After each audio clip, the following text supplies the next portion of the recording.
Brandon Wittwer with DCC Builders, and today we're going to talk about home insurance and insurance claims.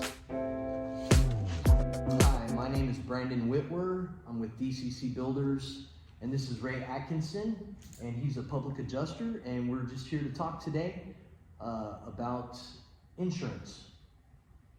The claims process. The claims process. Oh, man, nobody likes that. Oh, some of us do. Oh yeah? All right. Yeah. Tell me about that. The insurance claims process is, there's many different facets in the process. So what's going to happen in a claim is kind of an art for the most part. So you have, during the insurance claim process, the first thing you do, in your policy guidelines, they ask that within 72 hours of noticing a claim that you let them know. So what does that mean exactly? So within 72 hours of you realizing that there was damage to your home, they're expecting you to report that to them. Right. Okay. Unfortunately, we don't do, we don't inspect our homes every 3 days. Right. So many times it doesn't take place, or it's something that gradually grew worse after the initial damages, which is in a lot of cases that we see. I've seen pipe leaks that were 3 months old, and we're just now seeing it, especially if it's a slab leak. Right. So slab leaks themselves, you might not see them until months, and after the occurrence has happened, you notice the spike in your water bill, and you're like, what the heck is that? Right. And the next thing you know, you're standing in a puddle the next month. That can happen. I've seen it. Most of the time, here lately, we've been talking about hurricane. We had Hurricane Ian, we had that storm that went through back in January 9th, 2024. Those people, they have so many damages that they're trying to pick up limbs, they're trying to fix their car that was dinged up, and they're not noticing that the damages that were to their home, because the home's still intact, it's not leaking, it's good. Right. That's most people's perception of a claim. So is the insurance company by default just denying the claim as soon as they're like, yeah, it's more than 3 days old, and they're using that as a way to deny claims? Or, I mean, that was kind of how you started off, was talking about that 72-hour window, and I was just wondering, So the 72-hour window, after 72 hours, that presents the first opportunity for them to delay or deny the claim. Okay. Not saying that they will, because a claim could be a year old and they could still approve it and pass through. However, that grants them the opportunity to say, hey, you guys didn't file this claim within 72 hours, so therefore we're not paying it. Or get creative around that in some fashion. So during that process, they also, if you read your policy, they want a sworn proof of loss submitted on every claim within, should be either 30 or 60 days, I believe 60 days of filing that claim.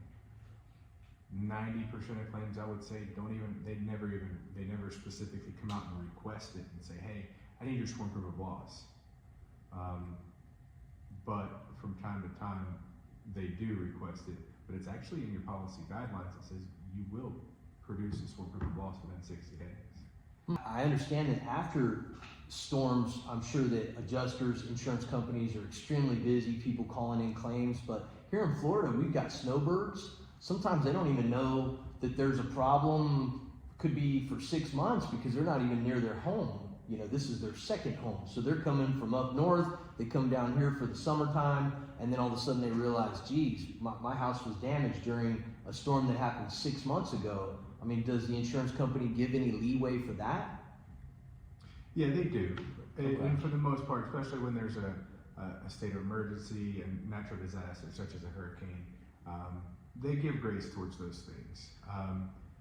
But the insurance company's game is, at the end of the day, if you have a claim, their game is to pay out as little as possible. They're running a business at the same time. This is not missionary work.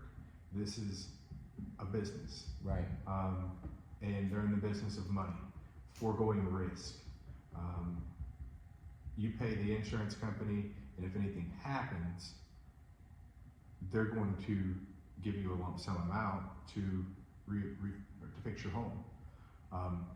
So that being said, there's more than one way to skin a cat. When they're doing the rebuild process, they're like, well, my rebuild process might say, we're just going to do a repair here because only this section is damaged. Well, yeah, if you're only looking at this section, only this section is damaged.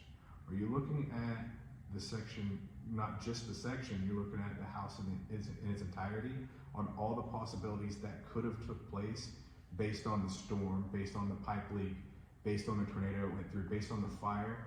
Are all the possibilities being analyzed? Right. Or are the possibilities biased to protect the insurance company's bank account? That's the question. In many occasions, the right thing is done, and we hope that the right thing is done. Mm-hmm. Our biggest issue is when the right thing isn't done. We want to make it right, fruitful for both the homeowner and the insurance company, to make a level playing field. If you're coming out putting all this insurance jargon and reasons why you're not paying the claim, or reasons why you're invoking option to repair and who you're sending out, you should back up. You know, why are they, I'm paying for the insurance, why are they making me take my car to this body shop? Why are they making me use this roofing company that's out of Texas or out of 500 miles away? Who knows if they're going to be in business the next time something happens, or if there's a warranty issue or a workmanship issue rather. Okay. So, I mean, that's a great segue, and I'd like to jump right into that. So, I mean, what could we tell our viewers that would be helpful to them or beneficial to them if they ever had to file a claim with their insurance? Or, and then even on top of that, are there certain things that they should be looking for when they're getting an insurance policy to begin with? You know, maybe start with the first part, and then we could get into the second part if we have time. So when you're, what's the first question again? All right, so what are some things that our viewers should be on the lookout for when they have to file a claim and deal with their insurance company for damages to their home? The first thing they should do, you want to feel good about your claim. If you're happy with your claim service, if you're happy with your insurance company, by all means, stick with it. If you're content where you're at. If it feels nasty, it's probably because it is. Okay. If you're filing a claim expecting a payout and you don't get the payout, you should probably see if it's able to be pursued. Because once you file that claim, that goes on your insurance reporting. They report to LexisNexis, and that will go on your LexisNexis report that you filed a claim. Whether it paid out or not, that's on a different category. It's going to go on that reporting as well. So this is this LexisNexis. This must be the reason why so many people are afraid to file a claim on their home when they have damages, because it's almost like a credit report for your claims history. Is that right? Correct. And so when a new potential insurance company looks at your LexisNexis report, if you've had claims in the past, they could elevate your rate based on those facts? Correct. Yes. That doesn't seem fair. It is, because they're learning about who you are. If you're the person to go out and file 3 claims within a year, they're going to know about it. They're going to know. It's kind of predictive on who they're insuring. Are you entitled to pay a fair premium, even though you filed 3 claims in the past year? Yeah, you should, but you should be categorized with the people that filed 3 claims in the past year, as far as how much they're charging in premium.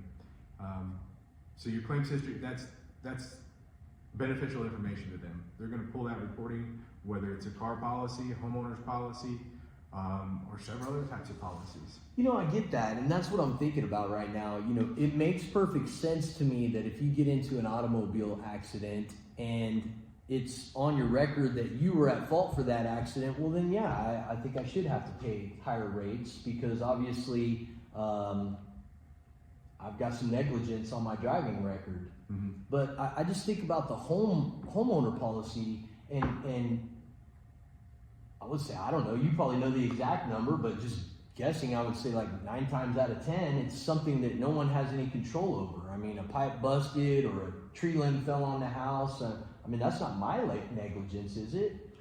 It's not. Sometimes. So, a house's life expectancy is 27 years. Those are IRS terms. That being said, every 27 years, your plumbing should be redone, your electric should be redone, or at least updated. And these are things that people don't take care of a lot of times. So maintenance is maintenance. Sometimes, even in my close circle, I've tried to talk somebody out of filing a claim because they had to have a tree pruned. Couldn't talk them out of it.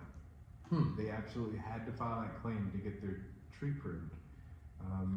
On any policy that I've ever seen, tree removal is one reimbursement of $500.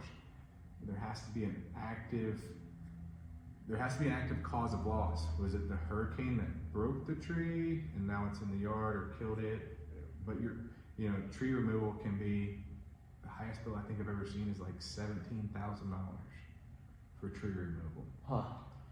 Yeah, there's some crazy ones out there. And it makes me think about another, just going crazy here, just going on little rabbit trails. But another thing I kind of picked up at my last home, one of my neighbor's trees fell on my fence.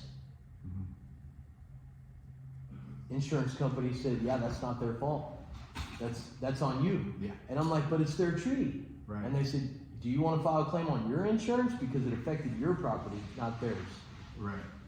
And I thought that was kind of strange as well. There's all kinds of weird nuances with insurance I'm noticing. There are, and it's important that you have somebody on your side that can give an unbiased opinion on what's next. Okay, this is what you're prepared to do. If you file a claim, this can happen. The good thing about filing a claim, whether it's with us or another public adjuster, you're going to get an education on what this process could possibly look like, and the bad versus the good versus the bad, the reward versus the risk. Is this worth filing a claim over a tree removal? Do not file a claim for tree removal. If it's just the tree if it didn't fall on a fence, there's no damages. It's going to put a bad mark on your insurance credit. Right. And it was for what, $500? But it'll never hit deductible. You'll never surpass your deductible. So your deductible might be $1,000, and here you are with your $500 claim. So no money, no payout. All right. Well, let's switch gears here. How about storm chasers? Let's talk about storm chasers a little bit. Storm chasers are great. They can be, if their heart's in the right spot to actually help. Unfortunately, with this economy, though, the storm chasers right now, they come in, they piecemeal together what they can, and they move on. So they do, let's say one comes and redoes my roof, and then summer rolls around, and I've got a bad leak. That's the bad thing I think about storm chasers is, they could be from Texas. How are you going to get them to come back and fix your leak? That's, that always concerns me, They're not. They're not, right. So they came in, they did a service. Maybe they did it with the right heart, but at the end of the day, they're not going to be able to take care of you in the future should you need them to, because they're not here. Right.